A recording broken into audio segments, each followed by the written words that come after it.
Hello, and in this video I'm gonna show you how to use tripod on your DJI Osmo Mobile 8.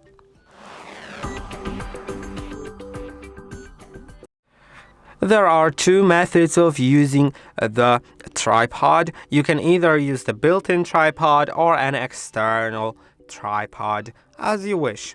To use the built-in one, simply slide it out from the bottom.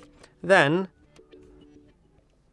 flip the legs out and you can see it's now set on a tripod.